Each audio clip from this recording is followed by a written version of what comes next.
जी sir, क्या नाम है आपका? मोहित कुमार। मोहित जी, कहाँ से बिलोंग करते हैं? उन्ना, हिमाचल प्रदेश। हिमाचल प्रदेश से आए हुए हैं, ठीक है। आपको हमारा रेफरेंस कैसे मिला था? मैम यूट्यूब से मिला था। यूट्यूब देख के आप वीडियो आए थे? अच्छा, ठीक है। तो आप किससे कोऑर्डिनेट कर रहे थे? ये जामी मैम के। नहीं नहीं, मेरी टीम के किस मेंबर से कोऑर्डिनेट कर रहे थे? मैम नाम नहीं मेरे को पता नहीं। परमीत कौर पीछे बैठी हुई हैं, ठीक है। परमीत जी से बात कर रहे थे। जिस दिन आप मेरे से मिलने आए थे, मीटिंग हुई थी, उस दौरान आपने कोई एडवांस दिया था? नहीं मैम, बस वही 20,000 दी थी बस। हाँ, मैं उसी की बात कर रही हूँ। आपने 20,000 एडवांस दिया था, ऐसा तो नहीं है ना एडवांस लेने के बाद हमने आपका कॉल वगैरह उठाना बंद कर दिया या कुछ ऐसा कोई प्रॉब्लम? कुछ भी नहीं, चाहे मैसेज कर दो वो भी रिप्लाई आता है। चलो, अच्छी बात है। अच्छा, वीज़ा कितने दिन में रिसीव हो गया था आपको? वही 10-15 दिन में। ओके, 10 दिन। वीज़ा आने के बाद आपने जो भी पेमेंट था वो क्लियर कर दिया, राइट?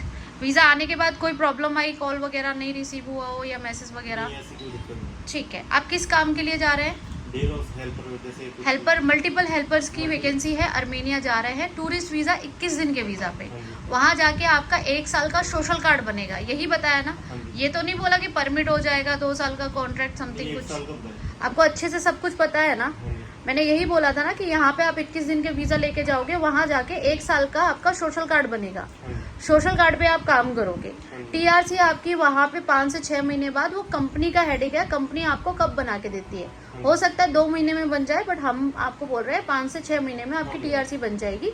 टीआरसी का जो भी पेमेंट है वो आपको बताया गया है हाँ जी। कि टीआरसी का जो पेमेंट है वो आपको 250 यूएसडी पे करना होगा कंपनी को, हाँ जी। जो कि हमने अपनी सर्विस चार्ज में ऐड नहीं किया, हाँ जी। ठीक है। आपको वीज़ा मिल गया हाँ जी। दुबई का, अर्मेनिया का, टिकट मिल गई दोनों कंट्री की, हाँ जी। सारे डॉक्यूमेंट्स रेडी हैं। हाँ जी। अच्छा, सैलरी के बारे में मैंने क्या बताया आपको? 30 से ज़्यादा, अगर ज़्यादा सैलरी हुई तो खाना उनका नहीं, खाना अपना होगा। खाना दोनों कंडीशन में आपका ही है, चाहे आपको कम सैलरी मिले या फिर आपको, कंपनी में। हाँ मैंने लास्ट टाइम आपको बताया था, खाना मिल जाए अच्छी बात है, बट खाने की हमारी कोई कमिटमेंट नहीं है। हमने अकोमोडेशन बोला था कि कम सैलरी मिलती है तो आपको रहना मिलेगा, अगर ज़्यादा सैलरी मिलती है तो दोनों चीज़ें आपकी होती है, यही बोला था ना मैंने, कुछ और तो चेंज नहीं किया मैंने वर्ड, ठीक है। ड्यूटी आवर्स 10 से 12 घंटे बोले हैं, ठीक है। कोई भी काम हो सकता है कंस्ट्रक्शन और बाइक राइडर को छोड़ के। आपने फिर भी बोला है कि अगर कंस्ट्रक्शन में मुझे अच्छी सैलरी मिलती है तो मैं कंस्ट्रक्शन भी कर लूंगा, तो मैं कर लूँ। आप ही की वर्डिंग है ना ये, कोई हम लोग प्रेशर नहीं कर रहे हैं आपको, राइट?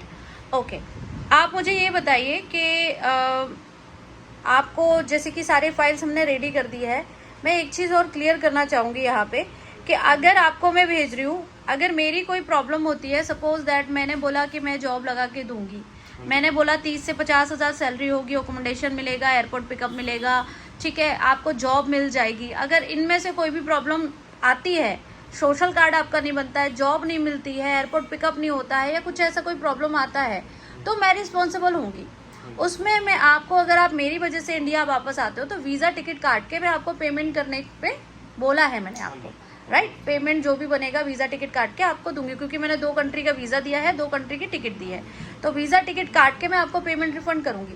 बट वहाँ जाने के बाद आपकी मम्मी रोती हैं, पापा रोते हैं, वाइफ रोती है, गर्लफ्रेंड रोती है, आप रोते हो, या कोई भी प्रॉब्लम पर्सनली होती है, किसी की भी तबीयत खराब होती है, कुछ भी अनहैपनिंग होता है, तो सर मैं जिम्मेदार नहीं हूँ, मैं आपको पहले ही क्लियर कर रही हूँ। क्योंकि लास्ट टाइम जितने भी कैंडिडेट गए हैं उनमें से 3 कैंडिडेट हमारे ये बोल के वापस आए कि मेरी वाइफ रो रही है, मेरे बच्चे रो रहे हैं, मेरे पेरेंट्स रो रहे हैं, तो उस कंडीशन में मैं 1 रुपया भी वापस नहीं करती हूँ। वही चीज़ मैं आपको बोल रही हूँ, या तो अभी आप जाओ मत, या फिर अगर जा रहे हो तो ये मत बोलना कि मेरी वाइफ रो रही है, बीबी रो रही है, या समथिंग एल्स, ठीक है? तो उस कंडीशन में मैं 1 रुपया भी वापस नहीं करूंगी। पैसा आपको वापस तभी मिलेगा अगर हमारा फॉल्ट होता है। आप अपनी मर्जी से वापस आते हो, आप अपनी मर्जी से काम नहीं करते हो, वो आपका हेडेक है। और सबसे इम्पोर्टेंट बात मैं आपको बता दूं, वहां पे आपको काम पे छोड़ा जाता है, तो काम पे ले जाने से पहले आपको क्लियर किया जाता है कि सर आपकी फैक्ट्री, इस फैक्ट्री में काम है, इतना सैलरी है, रहना मिल रहा है नहीं मिल रहा है, खाना मिल रहा है नहीं मिल रहा है। जब आप ओके करोगे तो आपको छोड़ के आया जाएगा, ठीक है? छोड़ के आने के बाद अगर आपको वहाँ 1 दिन 2 दिन बाद समझ में आता है कि मैं यहाँ काम नहीं कर सकता, ठीक है, और आप अपनी मर्जी से वापस आते हो, तो सर आपने अपना किराया भी पे करना है, आपने अपना अकोमोडेशन भी पे करना है, क्योंकि हम उसकी जिम्मेदारी नहीं लेंगे, हम अपनी जिम्मेदारी ले सकते हैं। आप अपनी मर्जी से वापस आ रहे हो, आप बोल रहे हो वहाँ पे पंजाब के कोई कैंडिडेट नहीं है, या मेरे एज का कोई कैंडिडेट नहीं है सर, वहाँ पे दोस्ती या रिश्तेदारी बनाने नहीं जा रहे हो, काम करने जा रहे हो। ठीक है, हो सकता है वहाँ पे आउट ऑफ कंट्री के कुछ कैंडिडेट्स मिलें, बांग्लादेशी मिले, नेपाली मिले, जो कि नहीं मिलेंगे, बट मैं फिर भी बोल रही हूँ। ठीक है, तो आपको उन लोगों के साथ मिलके ही काम करना होगा। मैंने कोई ये नहीं बोला है कि मैं आपके ही कैटेगरी के, आप ही की एज के, आप ही के यहाँ के कैंडिडेट में जॉब दिलाऊंगी, ऐसा कुछ तो नहीं बोला ना। सारी चीज़ों से सेटिस्फाई है, कोई दिक्कत कोई परेशानी। ठीक है, आप हमारी सर्विस के बारे में क्या बोलना चाहोगे? सर्विस बढ़िया है, सब कुछ बढ़िया लगा आपको? हमारी टीम के बारे में क्या बोलना चाहोगे, मिस परवित के बारे में? बढ़िया मैम ने कभी ऐसा नहीं है, मैसेज का अप्लाई नहीं किया, कभी फ़ोन नहीं उठाया, ऐसा कुछ नहीं हुआ। कॉल ना भी 1% उठी होगी तो आपको कॉल बैक किया गया होगा?